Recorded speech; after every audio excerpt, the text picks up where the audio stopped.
Attorney Paulo, ito, no, my follow-up question is, hindi ba moot and academic na mukhang hindi na talaga maibabalik? Kasi nandun na nga po no, si former President Duterte. We don't agree that it's moot and academic. Tingin namin hindi pa moot and academic. Bakit? Kung nabalitaan nyo sa US, merong isang El Salvadorian immigrant na dineport ng Trump administration sa El Salvador, pinakulong siya doon, nang walang due process. Nag-file siya ng habeas corpus sa US. Depensa ng Trump administration, wala na kayong poder kasi nasa El Salvador na siya, wala kayong kapangyarihan. Sabi ng US Supreme Court, hindi.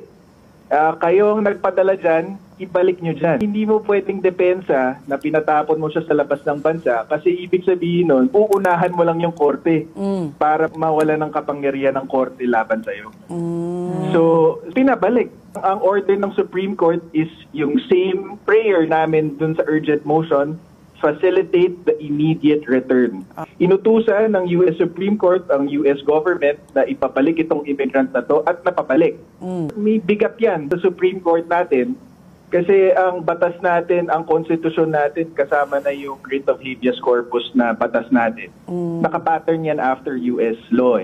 Philippines jurisprudence naman, nung 1990s pa, yung City Manila Mayor, nag-deport siya ng 170 na babae to Davao of all places. Mga women of ill repute. Pinatapon niya sa Davao. Nag-file sila ng habeas corpus sa Supreme Court. Sabi ng Mayor ng Manila, ang kapangyarihan ko, pang Manila lang. Wala akong power sa Davao. Hindi ko mababalik yan. Sabi ng Supreme Court, hindi. Ikaw ang nagpadala sa Davao, yung kakayanan mong gumawa ng mali. May kapat yan na obligasyon na ituwid. So, gawin mo ang lahat ng makakaya mo para ipabalik. At saka, ang pruweba na may kakayanan ng gobyerno ay si Congressman Arnie Teves. Isa, Timor-Leste. Doon sa Timor-Leste, meron niyang pseudo-asylum si Congressman Teves sa Timor-Leste kasi rineject ng Court of Appeals ng Timor-Leste ang request for extradition natin ng Pilipinas. Pero despite that, gawa nila ng paraan through diplomatic channels. Ibig sabihin, may kakayanan. In other words, kung there's a will, there's a way. May paraan. Yes.